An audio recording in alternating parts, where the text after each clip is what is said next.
Kitab ini membuat saya terkenang mengambil thariqah samaniyah sedari dulu masih remaja. Guru kami namanya Abu Ya Hasan Basri As-Samani An-Naqsyabandi Al-Khalidi. Beliau mentalkinkan persis seperti yang tertulis di kitab ini. Jadi ini thariqah sebenarnya thariqah samaniyah yang mungkin tidak semua orang mendapatkan sanad talqinnya. Jadi ini tidak boleh diamalkan kalau tidak ditalkin. Ya, ini syarat ya. Syarat kepada orang yang ingin mengamalkan kitab ini mesti mendapatkan talqin dari gurunya, mursyidnya. Apa syarat mursyidnya? Kana wasilan mausulan ila Allah tabaraka wa taala. Dia juga telah wusul ke hadirat Allah Subhanahu wa taala.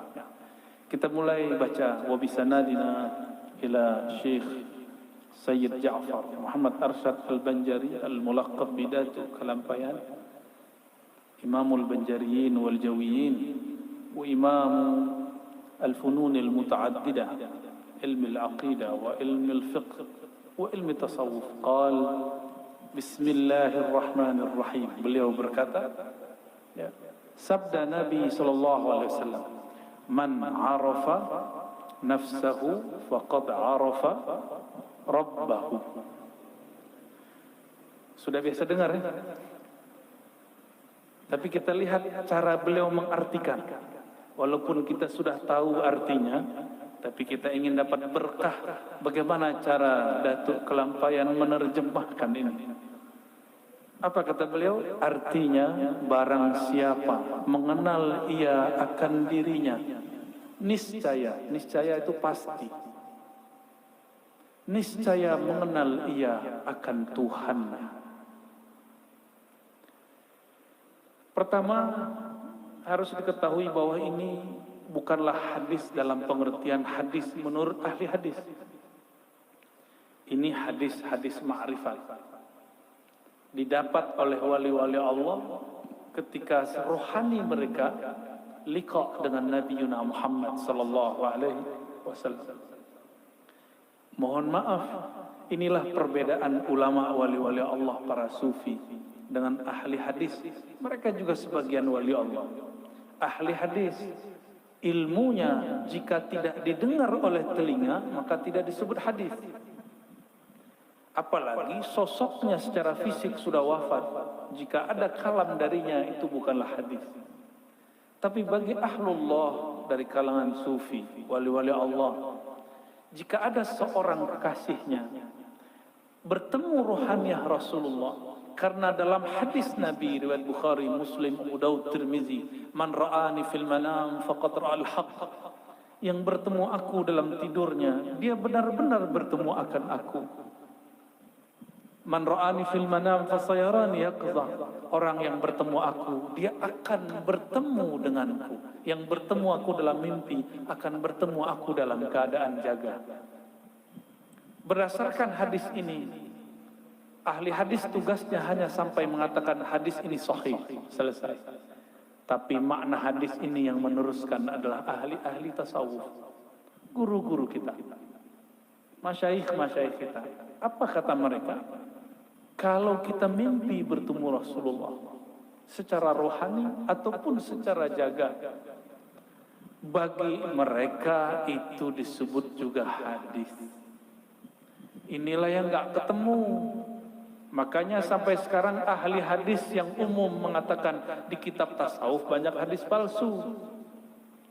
Karena ahli tasawuf kalau bertemu rohani Rasulullah itu tetap disebut hadis, karena Nabi dianggap tidak pernah mati secara rohani, hanya berpisah ruh dengan badannya. Jadi wajar guru-guru ini bakal dianggap sebagai halu. Tahu halu ya? Dianggap nanti sebagai penyebar hadis palsu. Bukan, kita nggak pernah mau memalsukan hadis Nabi. Berani menolak mimpi bertemu Rasul sallallahu alaihi wasallam, berani. Saya dikritik seseorang, apa kata dia? Tidak boleh cerita mimpi Nabi di depan orang. Saya tanya balik, mana dalil yang melarang mimpi diceritakan kepada orang? Justru hadis Imam Bukhari mimpi diceritakan kepada orang, tapi orangnya yang ahli. Orangnya yang ahli, li'arifin, orang yang arif. Syekh Muhammad Arsyad Al-Banjari sepertinya yang mengikuti tradisi yang ini, bahwa jika ahli rohani bertemu dengan rohaniah Rasulullah, kalam-kalam Nabi tetap disebut sabda Rasulullah sallallahu alaihi wasallam. Inilah yang membuat kenapa ahli hadis, ahli tasawuf dulu seling bertengkar sampai sekarang. Untungnya guru-guru kita juga ahli hadis, juga ahli tasawuf. Itu untungnya. Ya, beberapa sanad Sahih Bukhari kita lewat jalur Syekh Muhammad Arsyad Al-Banjari. Ya. Baik. Bermula hakikat mengenal diri itu 3 perkara, kata beliau. Jadi cara mengenal diri itu ada 3. Yang pertama, mengenal asal kejadian diri. Nah, ini langsung diputus. Kalau kita biasanya asal kejadian diri dari tanah, gitu ya. Oleh Datuk Kelampayan langsung dipotong. Asal kejadian diri dari Nur Muhammad sallallahu alaihi wasallam. Nur itu makhluk. Cahaya itu kemudian dizahirkan Allah menjadi 4 anasir. Ada tanah, ada api, ada air, ada udara. Hatta jin dan iblis pun tercipta dari nurnya Nabi Muhammad sallallahu alaihi wasallam. Namun nur yang mananya? Nah, ini yang jadi rahasia. Di dalam kitab Daqaiqul Akhbar, dulu saya mengatakan ini kitab kumpulan hadis palsu. Ternyata di dalamnya ada beberapa asrar-asrar ma'rifat yang disembunyikan para ulama di dalam.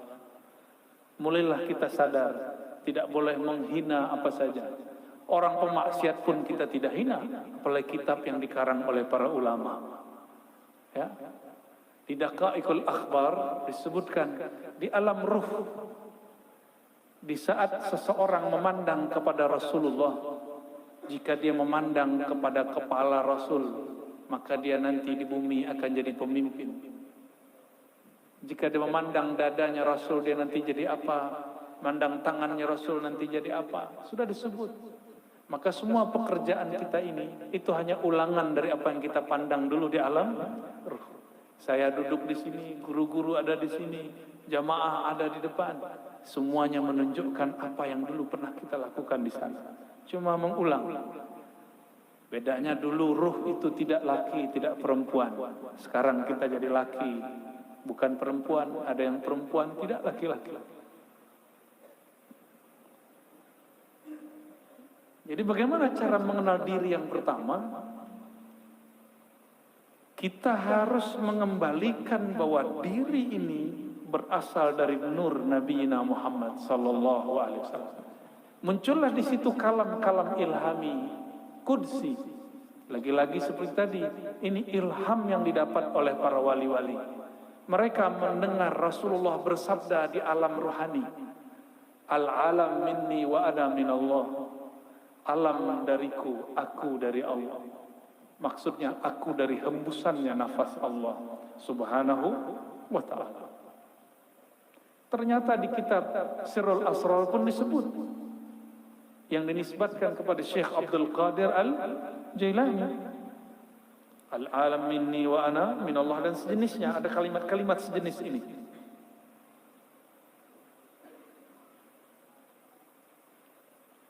Seperti sabda Nabi sallallahu alaihi wasallam. Kedua, menyatakan dirinya dahulu daripada mati. Jadi cara mengenal diri yang kedua, mematikan diri sebelum mati.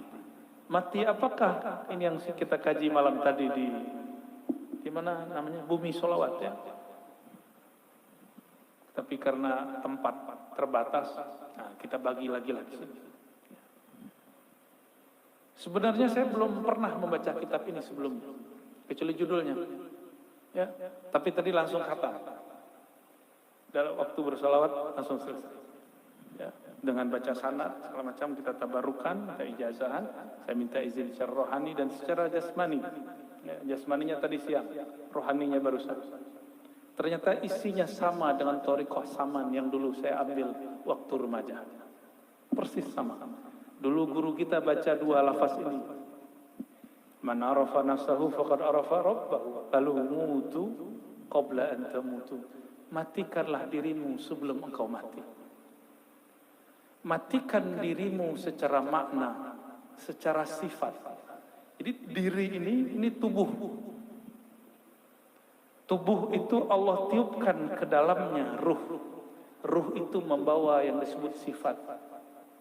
Bernamalah sifat itu sifat ma'ani. Pada Allah, ma'nawiyah pada kita. Yang disebut mati maknawi, matikan sifat ma'aninya. Gitu. Sifat ma'ani ada berapa? 7. Coba disebutkan apa aja. Kudrat, iradat, ilmun, hayat, sama, basar. Ya. Ma'ani milik Allah, tidak mungkin dimatikan. Maka yang dimatikan hanyalah sifat maknawiyah. Kaunuhu sami'an, kaunuhu muridan. Saya punya sama pemberian Allah. Sekarang samanya cukup disimpan sebagai sifat, tapi tidak diaktifkan mendengar. Disebutlah mati makna sifatnya. Mati maknawi. Itulah mati sebelum mati. Ini yang melihat mata atau bukan mata? Ini coba lihat. Saya yang datang ke mata bapak saudara, atau matanya yang datang ke saya? Atau bukan dua-duanya? Tapi ada cahaya. Kenapa ada orang coba mata dipejam? Ingat Monas, kelihatan? Berarti ada yang bisa melihat selain mata ini. Coba pejam mata, ingat orang yang dicinta. Sebentar aja Pak. Buka mata, masih kelihatan? Bisa. Jadi semua kita sebenarnya bisa masuk ke dimensi itu, cuma tidak mau melatihnya. Ya, kita bilang halu. Padahal kalau halu, maka ilmu para aulia semuanya halu. Ini ada sok pemberantas halu. Yang dia berantas ilmu wali, mana bisa. Ya, jadi wali dulu, baru berhadapan sama wali Allah. Ya. Kecuali dia wali setan, kita nggak tahu. Kan wali dua. Wali dua aja Pak. Kalau nggak wali Allah, wali setan. Wali Rahman, wali syaitan. Dua aja. Mungkin dia wali setan kali. Masa ilmu wali mau dihabiskan. Kita ulangi. Jadi ruh itu punya sifat. Sifat dia tidak mungkin dimatikan. Tapi sangat mungkin sifat itu dinonaktifkan, diistirahatkan.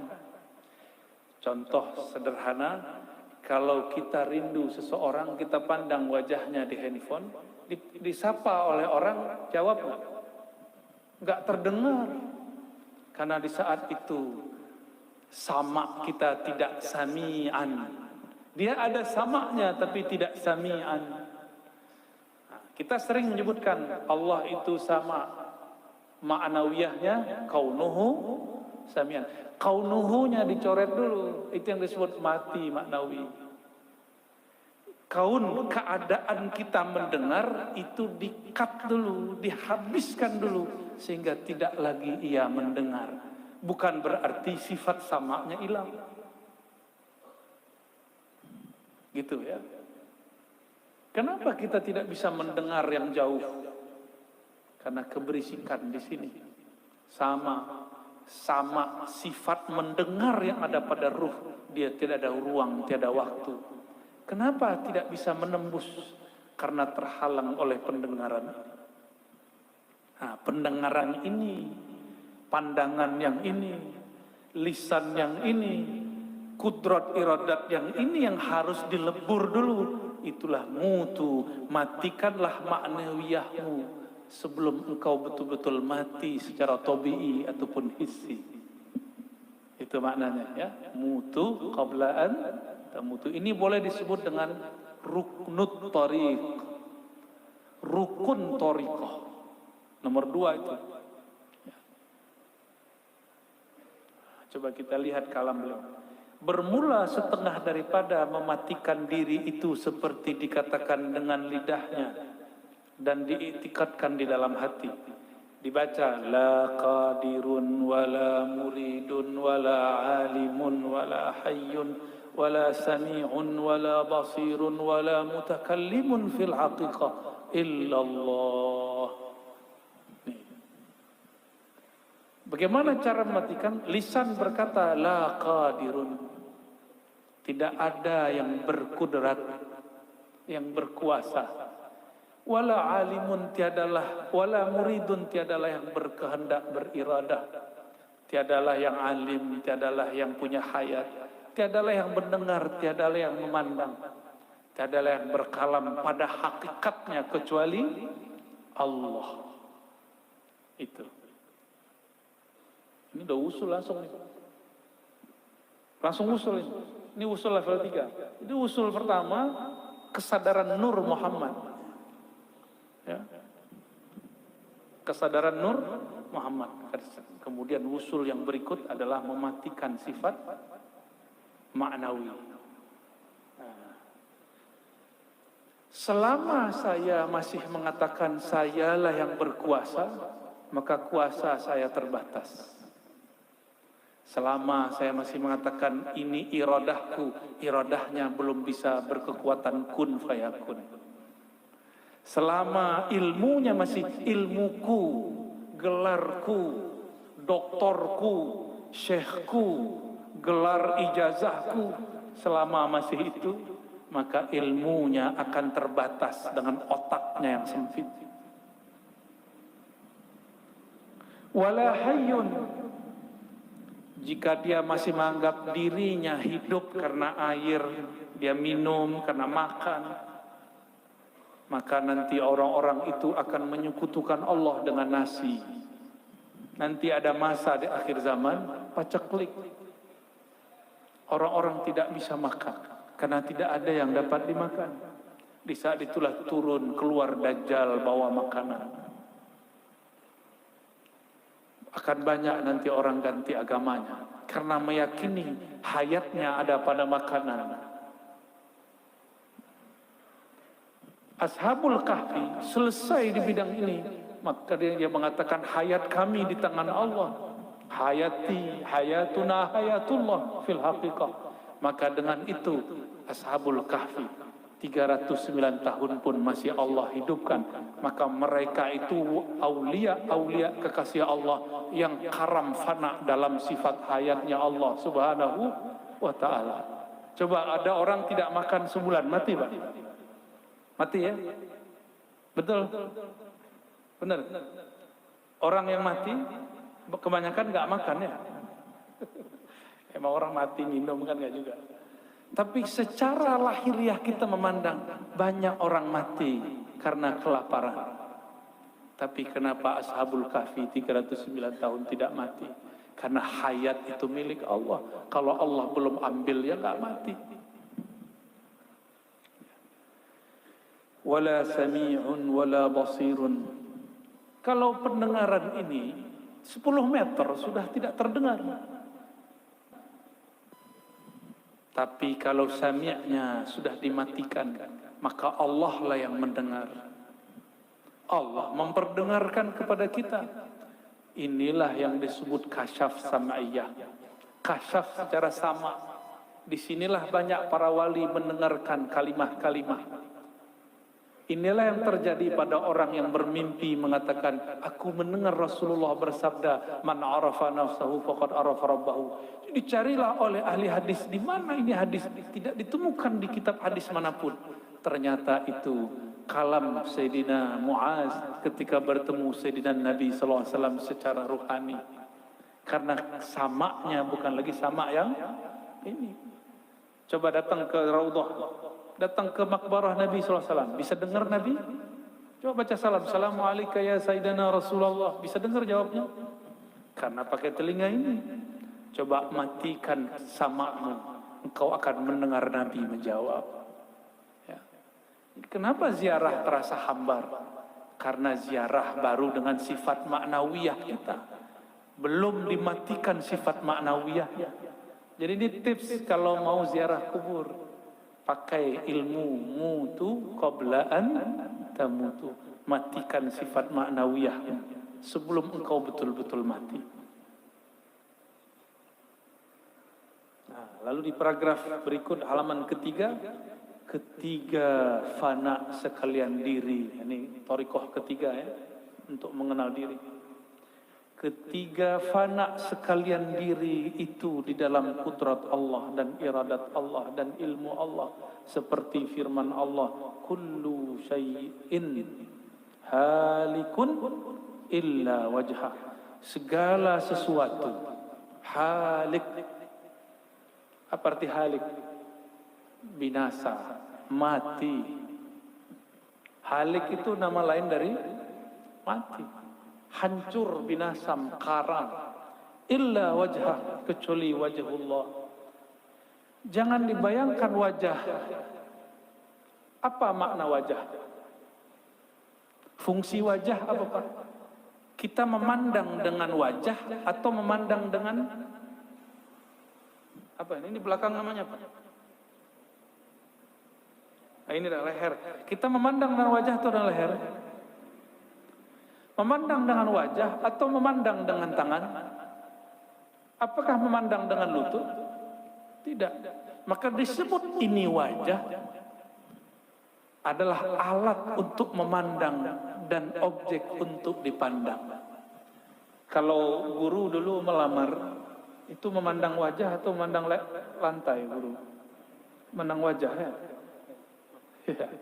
Yang dipandang wajah. Lalu disebut wajhullah. Apa makna wajhullah? Jangan, Allah itu bukan jisim, bukan fisik, bukan benda, juga bukan benda-benda metafisik. Yang penting Allah bukan sesuatu yang dapat digambarkan. Apa yang terbayang di pikiran Allah, tidak begitu. Begitulah akidah Ahlus Sunnah. Lalu apa yang dimaksud wajah? Maka ulama kita mengambil makna wajah itu adalah hakikat ihsan. Engkau beribadah kepadanya seakan memandangnya. Allah tidak punya fisik seperti ini. Maka kapankah seorang hamba memandang kepada wajahnya? Di saat seorang hamba memandang ke dalam wajah kolbunya.